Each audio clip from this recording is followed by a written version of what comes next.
go, go, go, go, go, go. That's the birthday. That's the birthday.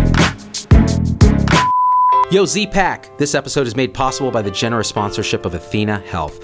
Athena Health partners with hospital and ambulatory clients to drive results.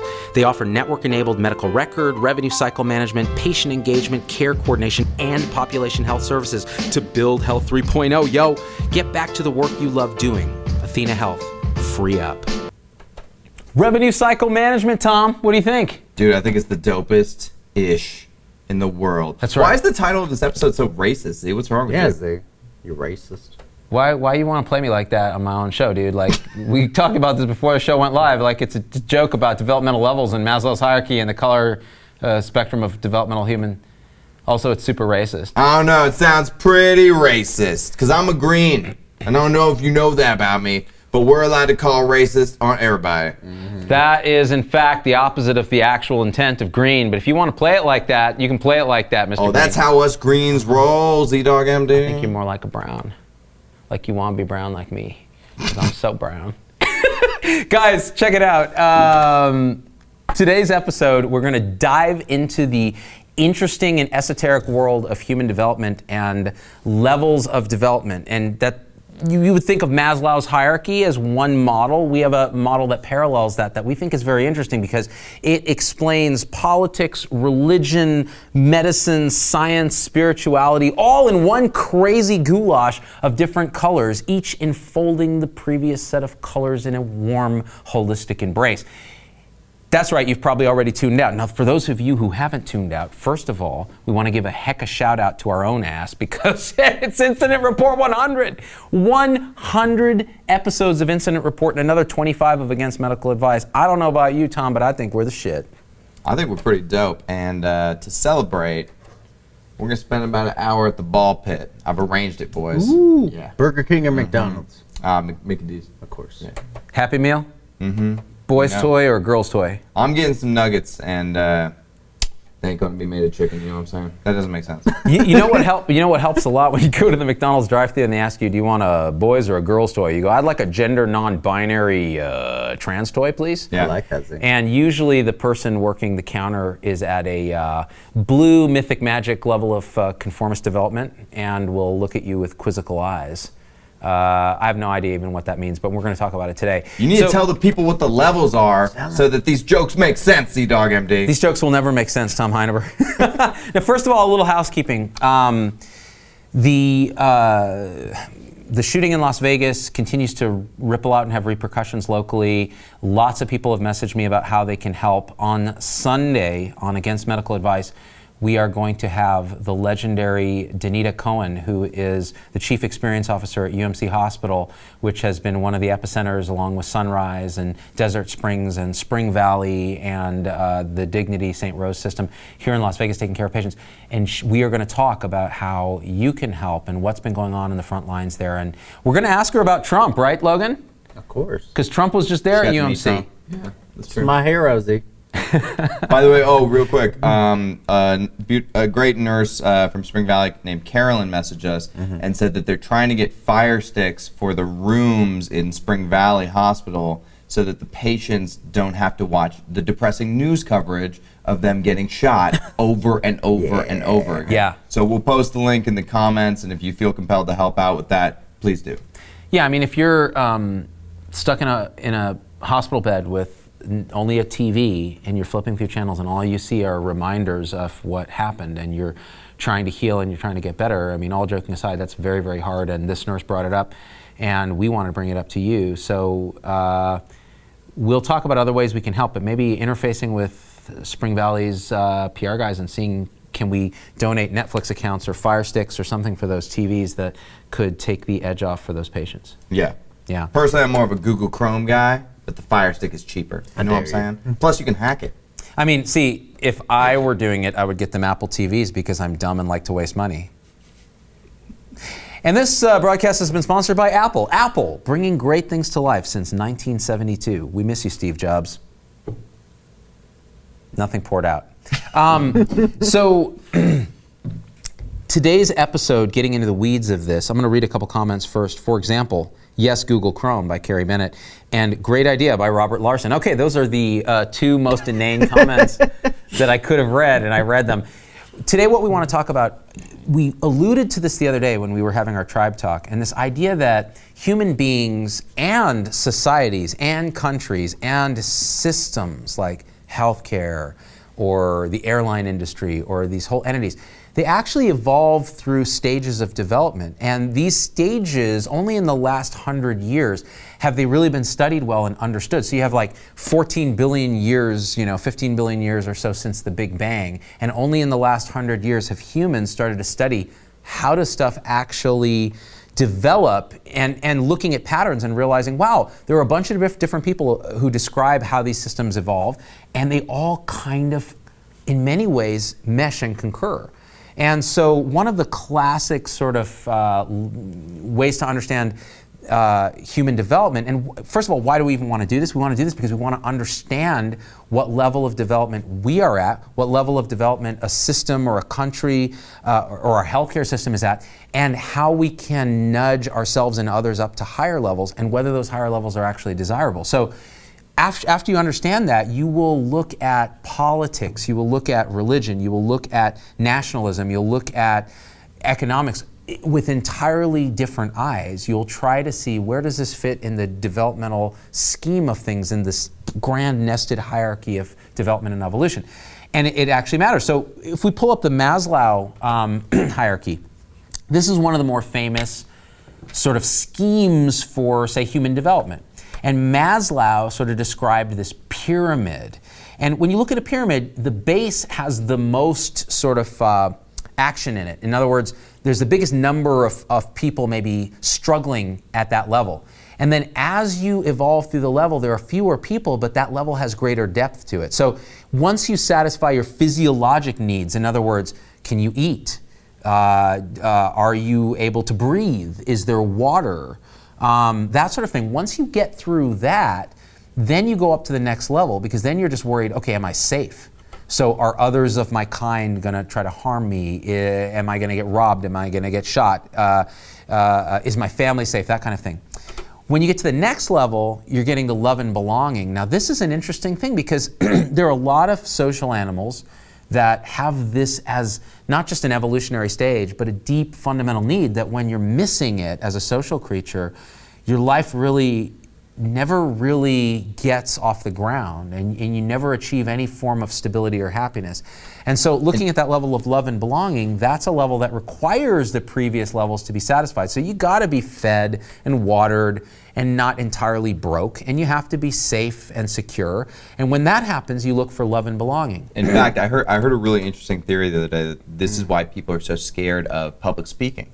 Because anytime when we were back in tribes and you had to do public speaking, it was because you had to convince the tribe not to kick you out for whatever grievance you had caused against the tribe. So it was like, hey, no, I don't deserve to be put out in the woods to die because those Janet, she told me she didn't want those coconuts. That's why I took them. I didn't mean to steal them. It wasn't my fault. It wasn't my fault, guys.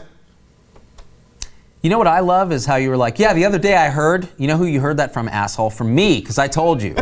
Because that's my theory. So this idea, you're spot on. This idea that public speaking in social creatures, again, your reputation is your survival in a social tribe, where what you've done for others is repaid with the golden rule, and there's a tit for a tat, and we keep score, and your reputation actually determines, are you going to eat? Are you going to be safe? Are you going to be the one first in line to get shot? Those kind of things. And so public speaking triggers this physiologic fight or flight response in many people, where your life feels like it's in danger, even though we know the audience actually wants us to succeed and no one's going to kill us.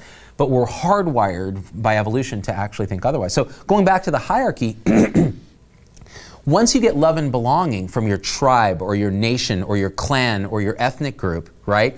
Your next level up is this idea of esteem, self-esteem.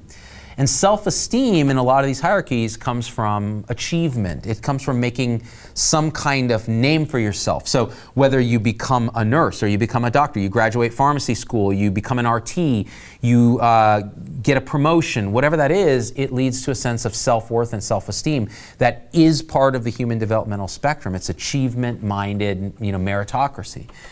Once you get that, what happens? And this is where I think it's interesting, because so much of American culture is focused in the yellow and the green here that we never really think about what is that teal area above. And that's what we're going to get to today, this self-actualization. And this is the old Maslow's hierarchy. We're going to talk about a little newer construct, which is called integral theory or spiral dynamics, which takes the same idea, but it kind of fleshes it out a little bit more. And we want to get up to this teal area, because that is the future of not only personal fulfillment and happiness, but a better system for healthcare. Countries that don't go to war, that take care of the entire, tribe of humanity, so when the aliens come, we can kick their ass. A more self-actualized world is a happier, safer, peaceful, more prosperous world that solves problems that right now we think are intractable. So how do we kind of promote that? Now, what I wanted to sort of get into, and Tom, do you have any thoughts before we move on to the next? Yeah, you know who's a great example of that is Peter Teal, because his name is literally Teal. You're one of the most brilliant individuals I've ever had the pleasure of sparring with verbally, and I just want you to know that. I want you to know that publicly in front of, with 283 Z-Packers as my So, by the way, all kidding aside, when we work, we've been working all day. Oh, crap! Yeah, damn it, Z. We were waiting for you to segue, Z. Yeah. We were waiting. This is why I don't do this professionally, because I don't know what I'm doing. So I wanted to say, even before we went in all this, but now it's actually a good thing. So we're talking about self-actualization in Maslow's hierarchy. As healthcare professionals, right? Many of us in the tribe, or if we're not, we're interested in healthcare. We're passionate about making people better, or making the system better, or making our own chronic disease better, or whatever it is. How do you self-actualize in medicine? What is your sense of higher connection, purpose, interwovenness, and holism in terms of your position in the whole grand scheme of things? And we had shot, if you guys recall, we did a live video the other week where we were out in the desert, and Logan was doing donuts in his BMW, and we also had a drone and some cameras, and we thought, we're going to shoot a really cool, inspirational piece. We didn't know exactly what it was going to be about. And then Sunday night happened in Las Vegas, and we went back and said, we now know exactly what it's going to be about. We are going to take that footage and footage we shot previously at UMC with them for a video that they had done and for videos that we've done. We had a drone shot of UMC's helipad and some other things with their staff. And we said, wouldn't it make sense to introspectively look at what it means to be in healthcare on the front lines? And it doesn't mean necessarily we're talking about a mass shooting in Las Vegas. We're talking about the tribe of healthcare and the meaning you find in it. And we ask the question in this video, if you had it all to do again, would you? Would you go into healthcare again? And we pose the question to the Z-Pack. Should we roll the video? Let's do it. Let's do this. One of the things that comes to my mind is, if it is such a struggle, why do people even go into medicine? Well, we don't talk about that. We just do it. Like, this isn't a path that we chose. This is this chose us. Like, we can't run from it. We can't escape it. There's nothing we can do because it wasn't about us in the beginning. It's about why we would sacrifice seeing our kids at their recital, or why we would mortgage our future with debt, or why we would run into danger when everyone else is running the other way. We chose it because we get a gift. Every day we come into work and we find this sacred space where we get to be with people when they're at their most vulnerable. And don't expect thanks, because you're not going to get them. That's not why we do this. So when all is said and done, would you do it again?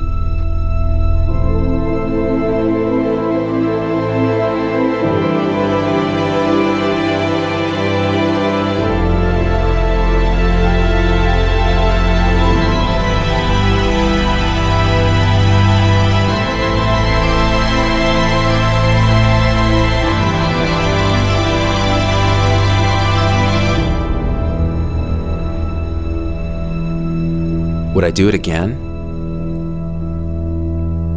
Would you?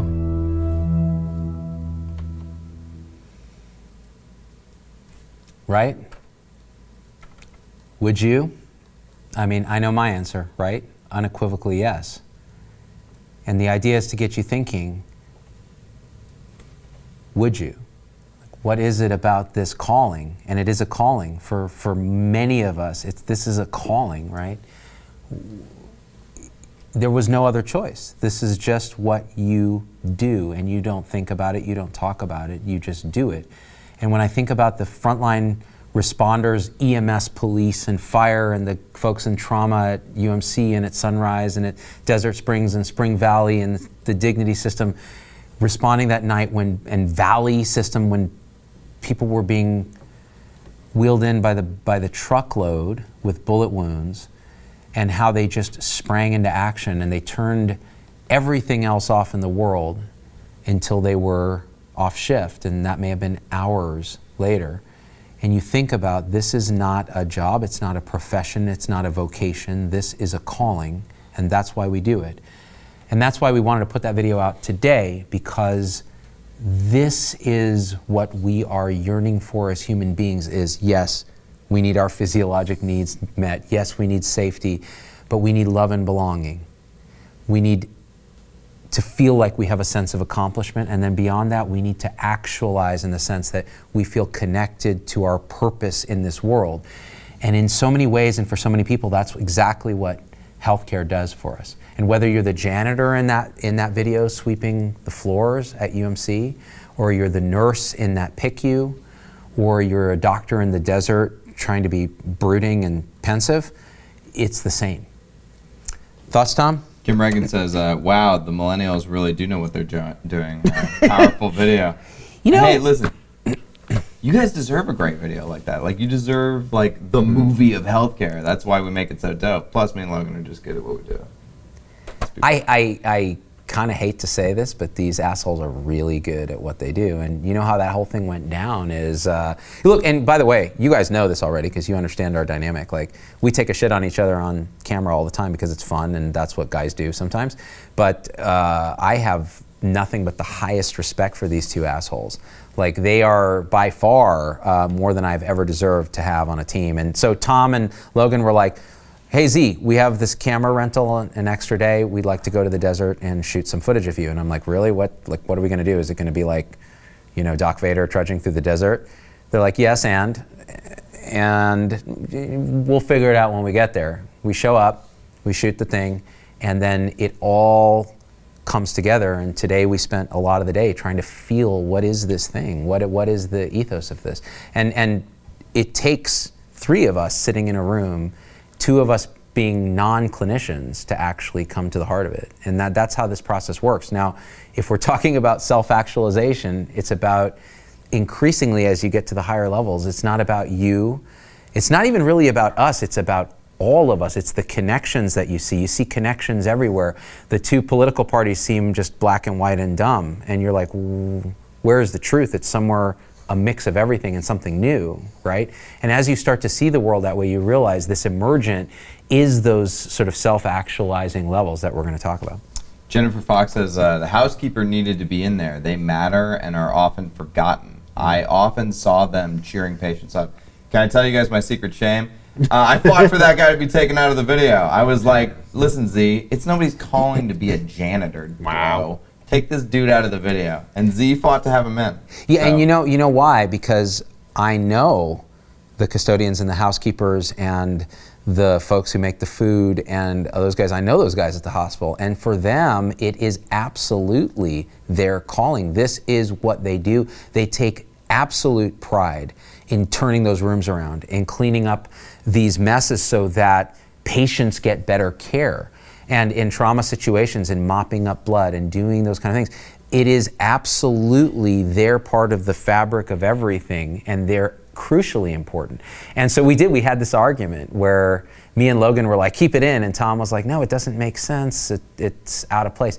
And when Tom finally saw it placed and we did the voiceover, he was like, yeah, that's exactly right. So sometimes it's just a matter of getting to the right abstraction. Just like Tom said, I'm seeing it this way, and I didn't understand what the hell he's talking about until I see it and feel it. Then I go, oh, okay, yeah, I get it. I'll try to trust you next time because I don't know what I'm doing. So, so if we then think about back to this lecture, for lack of a better term, of human development. Now, here's another way to think about it. And I want you, when we look at this, when we go through this, I want you to think, where am I maybe on this? And understanding that it's often a blend of adjacent levels, and we all have some of these levels in us, but we're focused around a particular level. That's where we've developed to. And some people arrest at a particular level. Some people have vestiges of earlier levels that really dominate their personality, but they have some progress to higher levels, but they're dragged back by some vestiges of whether it's magical thinking or conformist thinking or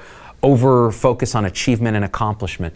And when you start to see that in yourself, you start to see it in others, and then you start to appreciate and respect the whole fabric of the thing and understand how we can nudge ourselves up higher. Also, when we're taking care of patients, we can see it in our patients, in our colleagues, and in our system as a whole. Where is healthcare in this sort of hierarchy?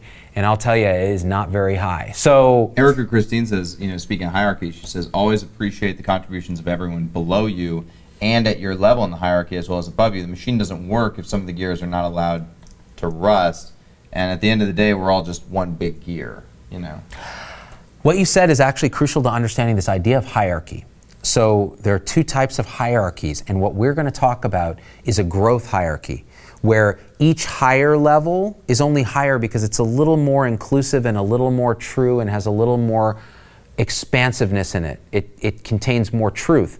But everything within it is not necessarily less true, it's just, it's true but partial. And this is a little more true and a little less partial, and on and on and on. So we are one gear, but each of the individual gears is absolutely necessary. So if you think about the hierarchy of a human body, it starts with quarks and mesons and atoms and electrons, then it goes to molecules and cell structures and super proteins in DNA, and then those cells form tissues, and those tissues form organs, and those organs form systems, and those systems form a human being. And each of those things is enveloped progressively by the other, so you don't say one is less crucial than the other. You take away a lower part of the hierarchy, the whole thing falls apart, right? So that's how you should see every part of healthcare too, that it's all absolutely part of this beautiful construct that evolves out in both directions. So that being said, let's pull up the slide. That one is tough. That's more, that's kind of a fleshed out Maslow. Mm-hmm. So there's the simple Maslow, and there's let's see the fleshed out Maslow. Okay, now let's say fuck Maslow, and let's go to the other slide, the integral slide. Do we have that, or did we never get it, Logan? We never got it. Oh, God damn it, I got Logan. 2 slides, Z.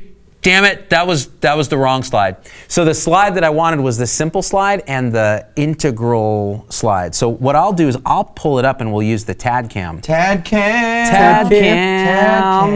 In the meantime, read me some comments, Tom Heineber. Much respect for the blood bankers in Vegas this week. I can't imagine, Jan Trim says. They have been not only crazy busy, but crazy effective in actually getting so many donations to exactly where they're needed, which, as you know, is not easy. And they're still saying that, A negative blood, O negative blood is very, very much in demand and very much needed. Let me see if I can find, I wonder, Logan, if we never found the right slide here. I don't think we did. Philip says, oh man, I'm still in the esteem stage. And then he's crying. Philip, come on, bro. Pull it together, man. Pull it together. Get your esteem together, bro. Yeah. I'm a solid teal right here, people. I'm the tealest teal you ever find. Now we got to talk about teal, but I got to find the slide. It was that spiral slide. Do you remember it, Tom? Maybe Logan can pull it up on the computer. Can you do that? Spiral dynamics, type it in. Yeah, spiral dynamics and images. I'll find it, Z. You can go back to that. Okay, so the way that this works, and this was sort of championed by a bunch of developmental psychologists as well as philosophers like Ken Wilber. So Ken Wilber has this concept of integral theory, and it works like this. The world is composed of these things that are, he calls them holons, and that's where the term holistic kind of springs from. So they're both wholes and parts of bigger wholes. So when we talk about an atom, it's a whole in itself. It can survive on its own, but it's also made up of smaller holons, which are like quarks and mesons and down into the string level. But then it's part of bigger holons like tissues and organisms in the universe. So it's the same with developmental stages. Like each one then is part and the base for the next one, kind of like Maslow's hierarchy. So when we start out, when we're born, kind of human growth kind of mirrors this, and it mirrors societal growth and all of that. So the first sort of stages are these sort of, and they use colors to kind of designate them. So something like a very dark infrared is the lowest stage, and that's a baby. A baby comes out, it has no sense of self. This, oh nice, with my boy Trump in there.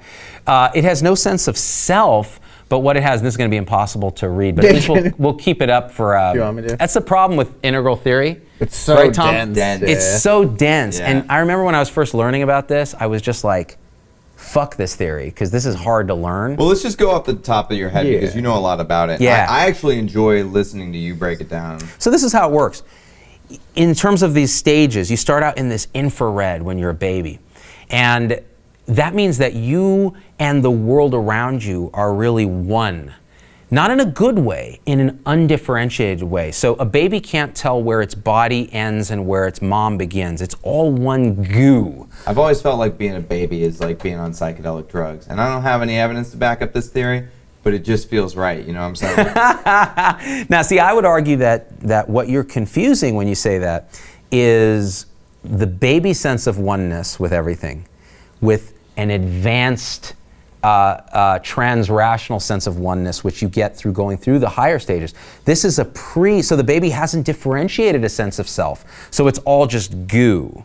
And it's a regressive, primitive thing. So it can't tell. Now, around about 18 months, you reach this sort of next color up, whatever's right up from infrared. And that is this sort of magical thinking stage. It's so like when you start believing in Santa Claus and the Easter Bunny and even before that, communism. Even before that, communism. even before that, in that stage, what you are actually believing is that mere thoughts can have consequences. So if I just think hard enough, I wish my mom to be here, she will magically appear. It's a kind of a magical thinking period. Yeah. And again, it means that you... I know a lot of people that are still doing that, Z. It's called The Secret, and they think it's real. I know they're idiots. They are morons. Well, see, the thing about The Secret is it's purporting to be a trans-rational thought. We'll get to that. So these baby... That's the law of attraction, though. Yeah, it What is. you're saying stupid babies think? That's what real adult, like, I watched Hollywood actors talk about this, and they were like, no, it's real. It's as real as real can be. It's the law of attraction, people. They are confusing... They're basically regressing to babies. So these babies, 18 months and older believe this. Now, as you get higher in this, you get an ego development. So the baby starts to realize, wait, there's an I and there's a rest of the world. And in fact, the magical thinking baby has this. But the next level up is the I, ego, me. And then you start to realize, ooh, world is dangerous. And people are trying to hurt me. And I need to get what's mine. And that's the next level of development. It's the red level. And red, you can think of it as like power grabbing sort of person as a god type of thing. Like, I need to get as much power as I can. Whatever I want is right. It's purely narcissistic. You cannot take the role of the other. You cannot see another's point of view. There is no tribe. There is no clan. There is just me and everybody else. This is like when I was 4 and I was like, I want Snickers. And they were like, you can't have one, little Tom. And I was like, yes, I can. And I took it. And then I had to go apologize to the store manager, and I was like, "Oh, sorry, mister, that I stole your Snickers because I didn't know." And what's interesting is the exact same thing happened last week. That's what's amazing about Tom, is he really, ontogeny recapitulates phylogeny with Tom. He's just constantly reliving that stage 4. Apology capitulate. I got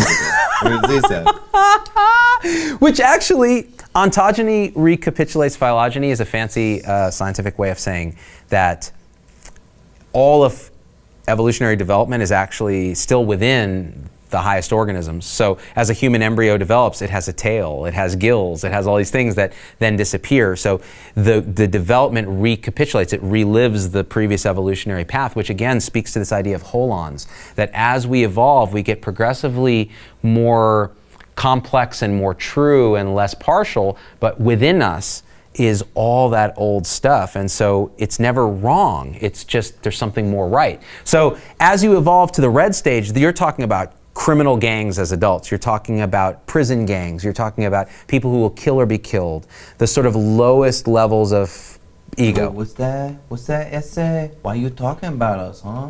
Huh? What's up, Holmes? Who you Shut your trying to mouth. mess with, man? Yo, Don't you know I'm loco? shut your mouth, essay. Come on. You wanna go? Insane in the membrane. Insane in the brain. What were we talking about? Oh yeah, so we were at red. So red, people who are arrested at red are sociopaths, criminals, people in gangs, etc. Not a good place to be, but you have to pass through this stage to get through the others. Now, one important piece here is you never skip a stage. You just don't. Everybody goes through all the stages. It's just how long do you dwell on a particular stage. It's like crossing streams in Ghostbusters. You just don't cross the streams, you know? Tom, imagine every molecule in your body exploding outward at the speed of light. Okay, That'd be dope. It would be very bad. that's the definition of bad. So you don't skip these things. So after red, that's when we get interesting. Now we get into a little more modern. Now, if you look back in years, red evolved 50,000 years ago. You know, blue or infrared, sort of archaic magical thinking. Those were tribal groups 75,000 years ago. As we start getting into the modern era, 5,000 years ago, we get into mythic conformist blue. So let me unpack that. Blue is a structure where you realize there's a separate self, I am different from the rest of the world, but instead of my needs being the only thing that matter, actually now there's this interesting family or clan or church or nation that I'm part of. And there's something other than me. It's actually me and us, local guys. Yeah. And it's us versus all those other guys. Yeah. That are in a different tribe or a different religion. So it's the saved versus the damned, or it's, USA, love it or leave it, or, it's when you and a bunch of other guys get inside a fake horse and then they take you into your city because they think you're a sweet gift, and you get out of that horse, then you murder everybody. Did you just go Greek on us? Yeah. That's, And then your ships get wrecked on the way back home, and you're like, Poseidon's angry tonight, you know? You know what? I've always felt something in this room, and that is that Logan is the face that launched 1,000 shipwrecks. He really is. Do you see what we did there, people? Christian says, I grew up Mormon, total blue world 4. Oh my gosh, Christian, you nailed it. So here's the thing, and this is in no way, guys, understand this. We're talking about these developmental stages in the sense that we all have parts of these stages within us. Some of us settle at these stages. Some religions, some structures settle and focus at these stages. Some political parties focus at these stages. And that's okay. That's the nature of how these things unfold. So it's called blue conformist or blue mythic conformist. And usually those sort of structures are things like the Catholic Church, the mafia, much of Middle America actually is in a blue stage. What that means is that your focus is loyalty to the authority figures. There is a hierarchy, but it's a dominator hierarchy. What that means is instead of this growth hierarchy where it enfolds and accepts everything underneath it, a dominator hierarchy says, no, I'm the boss and y'all are underlings. And y'all listen to me or y'all are gonna die. Yeah. And so that kind of structure, blue, is where you find a lot of the great, theocracies. So if you look at like Iran, if you look at their whole national structure is blue, mythic, conformist, right? So it's crucial because you have to understand that's still better than red, which might be the Congo, where there's a warlord who takes power and kills people just because he wants to be rich. And he doesn't even make the pretense of doing it under any egalitarian reason. That's just the structure. So when you get to blue, that was a huge advancement in humanity. You have the Roman Empire, you have the Catholic Church. These are huge advancements over hundreds, tens of thousands of years of just tribal drudgery. And anybody who says, oh, we should go back to the tribal, live as one with the earth, that's not an advanced thinking, that's a regressive thinking, and it's absolutely wrong. I always knew you were stupid, hippies. Suck it. Oh my God. And yet I vaguely agree with that. So here's the thing. Once you get through blue, and you got to understand something here, the studies have shown that in the US, about 50% of the population has a lot of blue tendencies. Now, it doesn't mean they don't have other tendencies, but blue is a major sort of role player in, and Tom is pointing at Logan.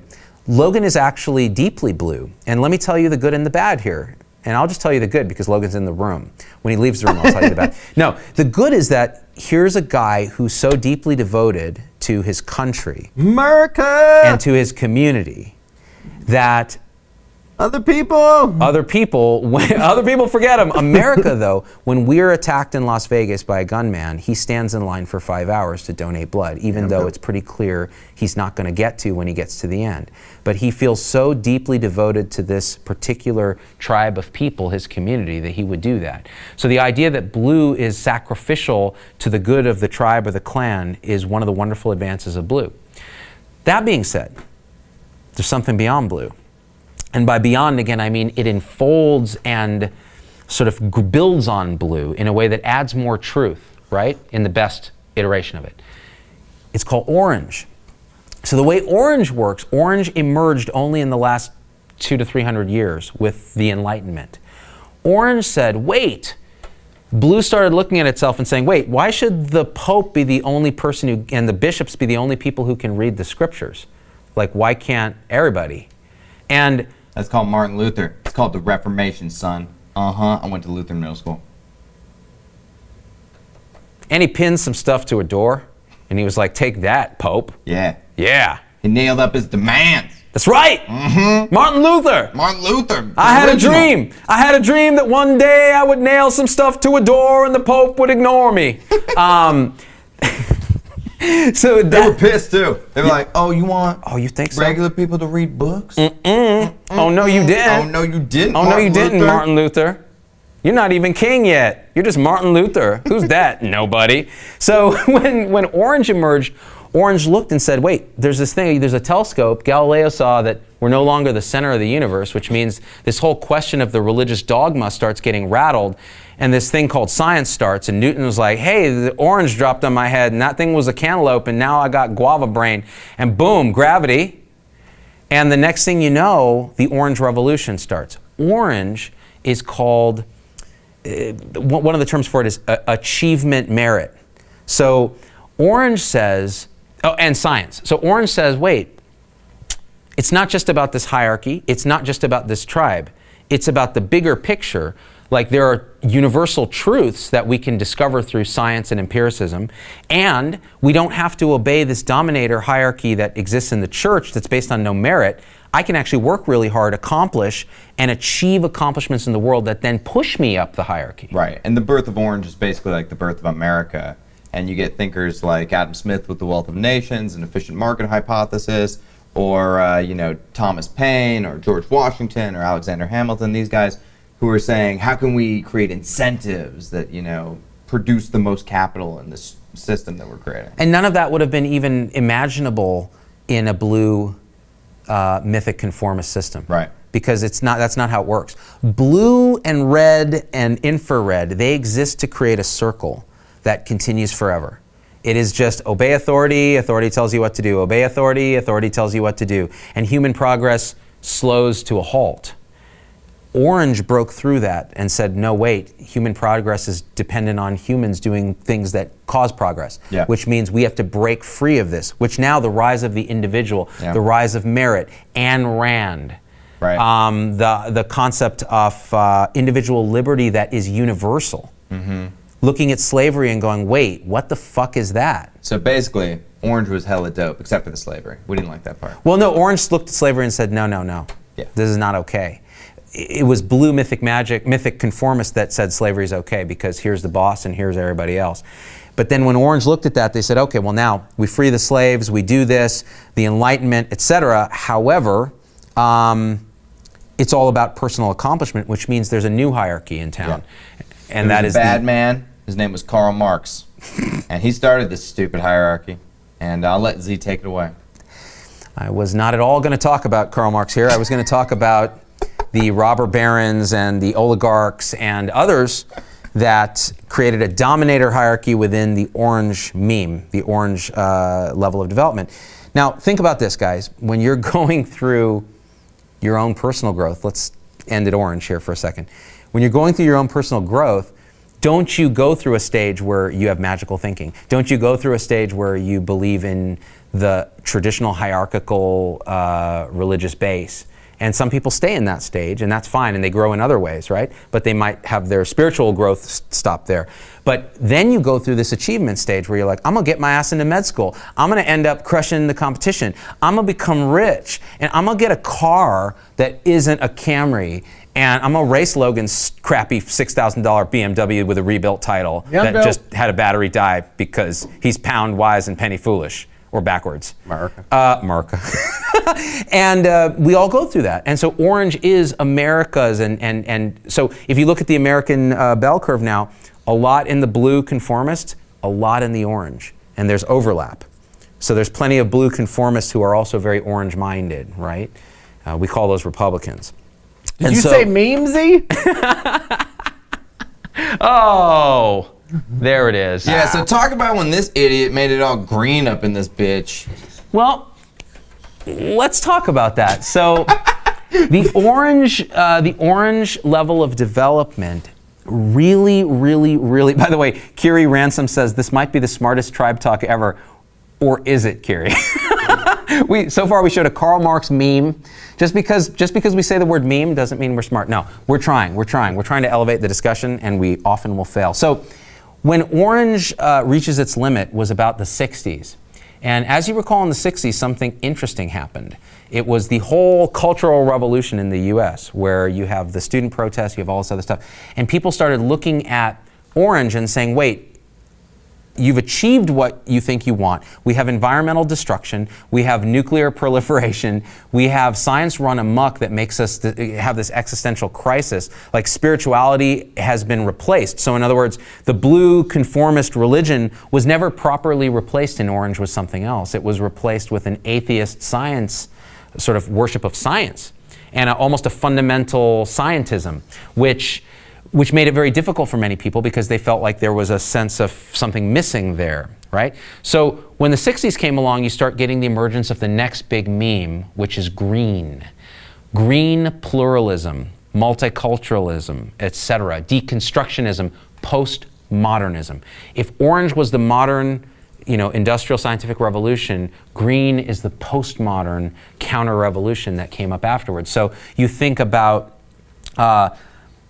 looking at all these supposed truths of the lower levels. So example,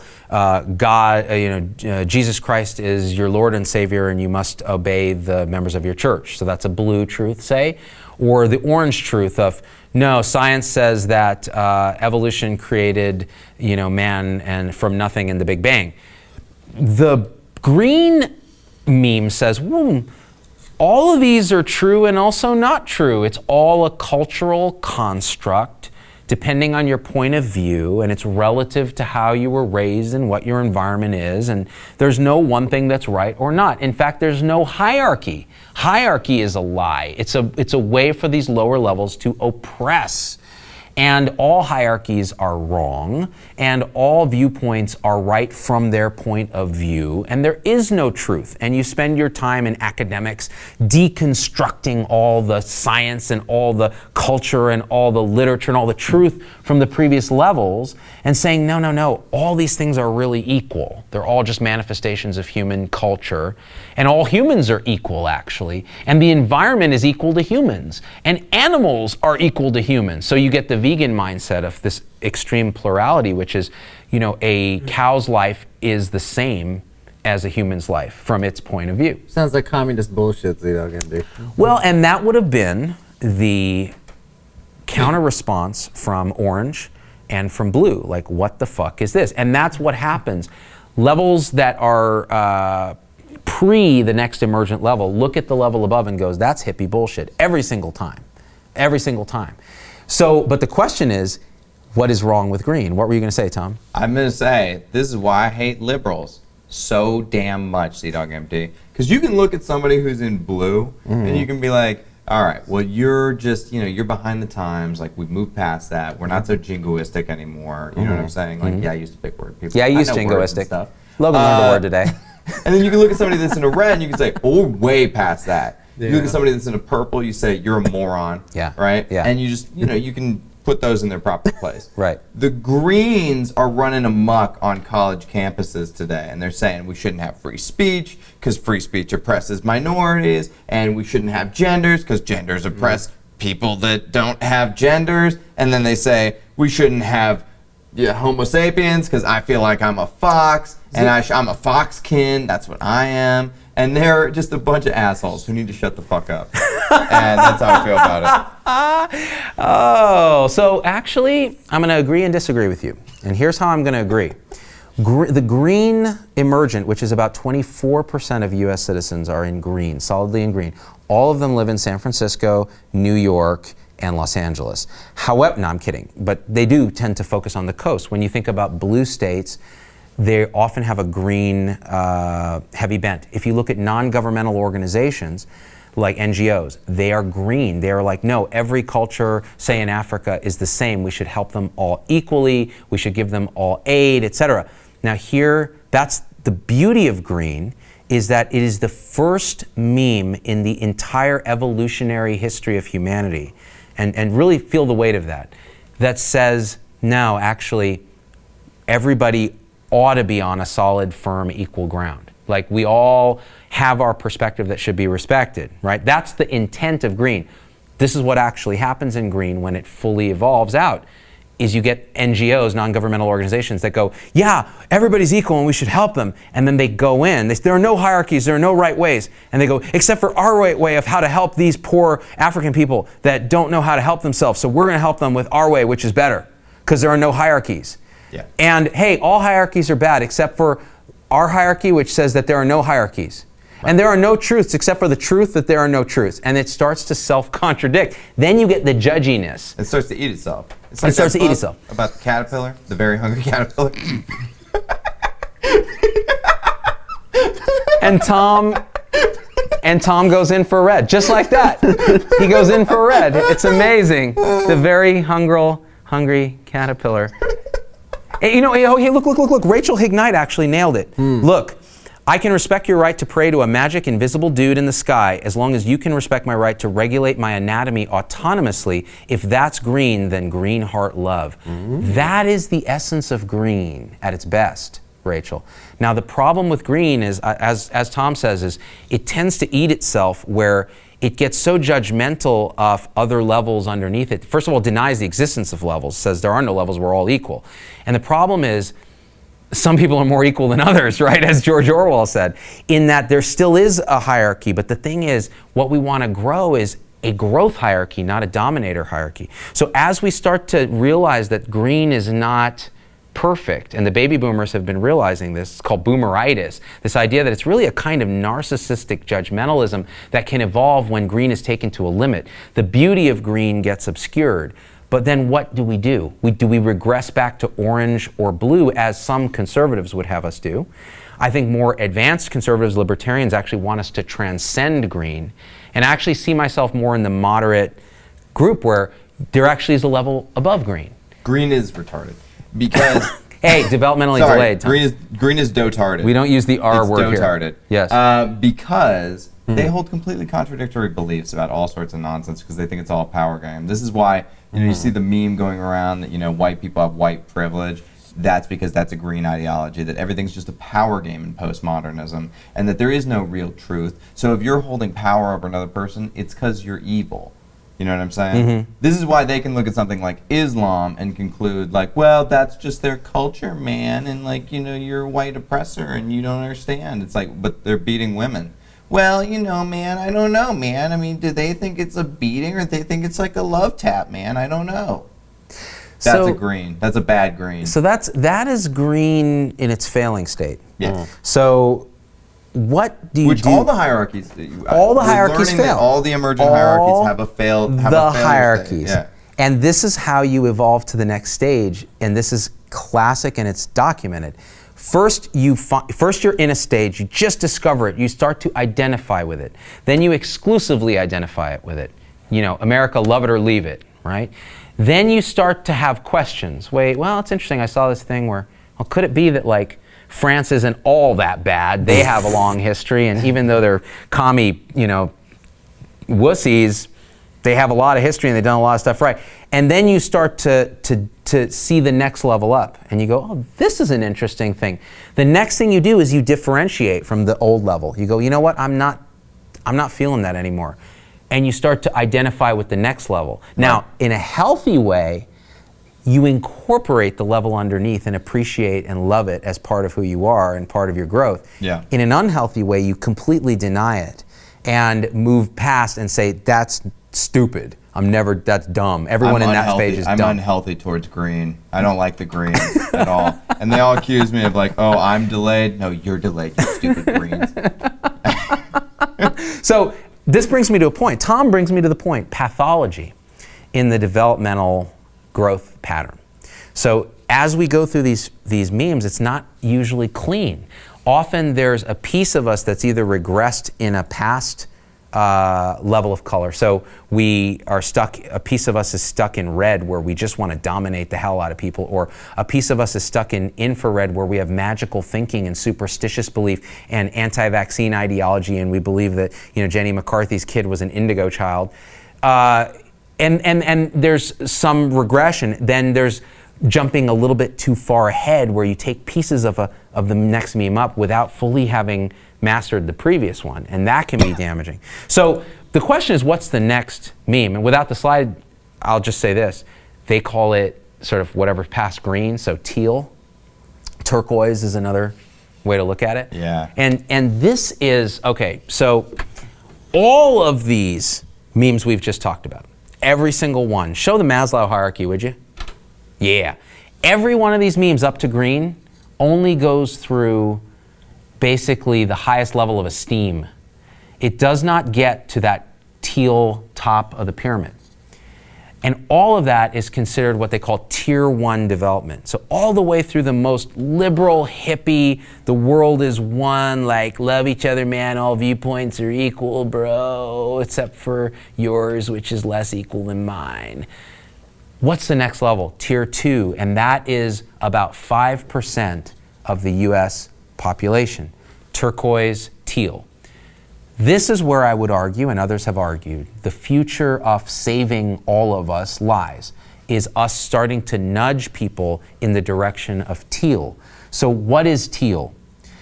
Teal is the first truly transformative level of human development where it looks at all the previous levels and says, yes, and. Yes, and. Each of these is true but partial.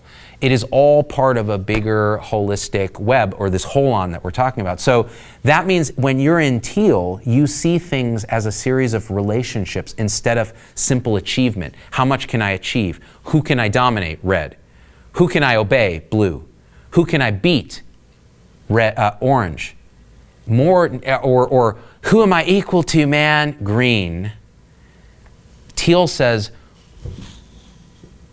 who is it that I'm related to that I can form this mesh and network with as part of this larger whole that has a bigger purpose than just me? And that transcendent, transpersonal, transegoic reality comes with a whole new way of looking at the world. You start to see gray areas everywhere. You look at the two political parties and you go, yeah, they both have their points and they both have their downsides and their shadow. And if we could integrate the best elements, what might emerge is actually bigger than the sum of the parts. You might look at medicine and go, oh, health 1.0, achievement orange, health 2.0, green, pluralism. We're all part of a commodity machine where we're all equal in service of the productivity. Well, what is Teal medicine? It's health 3.0. Team-based, relational, holistic, transcendent, looking at the entire human and the population, using technology to lever it and form relationships and connect everybody together. That is the magical beauty of Teal and turquoise and these tier 2 levels. And in those levels, you can look at all the other levels and enfold them in a kind of an embrace. So you can sit at a point where you can look at all the stuff. You can look at politics. You can look at this article. You can look at a mass casualty shooting and see it really for what it is, which is part of this bigger web of truth. There are no absolutes. And you struggle constantly to create these connections and relationships, and you see everything as a web. That is the next sort of stage. Yeah. See, I'm actually a taupe. I'm a little beyond Teal. I'm just gonna be honest with you guys, because we us taupes have found that the Teals were a little, let's say they enfolded all the other truths, and some of the other truths were bullshit. Like the greens, they had to go. Just the greens. Us taupes, we got rid of them, and now we run our economy on Bitcoin, and everything is dope here. So I'll see you guys in the year 2042 when you finally get here. But until then, taupes out. You know what I'm saying? Taupes out, bitch. Oh my God, I hate you so much, Tom, and yet I love you. That's the magic of integral thinking. Look, none of us here pretend to be integral thinkers, right? We just strive towards it. So today we were talking about this. If you look at the 5% of the population that is integral level thinkers, they are the people who they get amazing joy and pleasure and accomplishment out of connecting people. So they'll introduce you to you and watch the connection that happens in a kind of a triad. They are the ones that are running all of innovation right now. So if you look at an Elon Musk, do you think he's orange? He doesn't care about achievement. He's already rich. He's trying to change the world for everybody. He's not talking the language of I and me, or me and my tribe, or me and my clan. He's talking about we and us as a global civilization. Now, Logan will push back and say globalism is a lie. Well, you might say it's a false song, Z. A false song. I like that. That's what it is. That's good. That I will not listen to. That's what a blue would say. So a blue early orange might say that, but I also have heard Logan have glimpses of some green. Don't you let them know, Z. I won't let them know. He's soft and nougaty inside. But the thing is that globalism that Logan feels is this sort of pluralistic judginess of the green meme. The question is, the integral pluralism is very, very different because it recognizes that hierarchies do exist, but they're growth hierarchies. For example, now this is going to cause immense butthurt, but I'm going to say it anyways. Let the butthurt flow. There are certain belief systems that shall remain unnamed. Islam. I won't name it, or them, because there are many, that degrade 50% of the population, that encourage the killing of innocents, and we're talking about extreme ideologies within any religious group.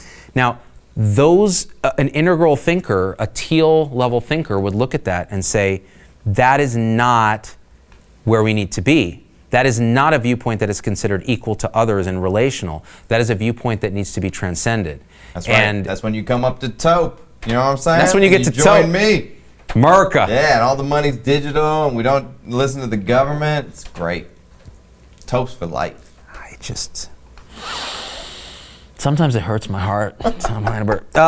Should we read some comments? Jessica Draper says, being Teal in a non-Teal world is exhausting. Okay, so here's the thing about Teal. Yeah. What's the downside of Teal? Elitism. Yes. So people who are in Teal are often accused of having elitist thinking. So they think they're better than everybody else. They think nobody else understands them, this and that and the other thing. Now, that may have an element of truth because when you're in a 5% category and you're looking at everything else and you're just like, come on guys, you can't see this like I see this, you tend to get a little bit snooty about stuff. And so that may be a piece of it, but the truth is we still have to push towards teal. Like hanging out with Elon Musk, I bet you would after a while be like, damn, that guy like thinks he knows everything. It's probably because he knows a lot of shit. And he's seen a lot of stuff. He's been through orange, he's been through blue, and he's mastered them, and now he's on to this, teal sort of level. Right, he's on my level, which is taupe, like I keep saying. Twappa. Jesus Christ. Don't do it, Tom. Damn it. Oh no, God.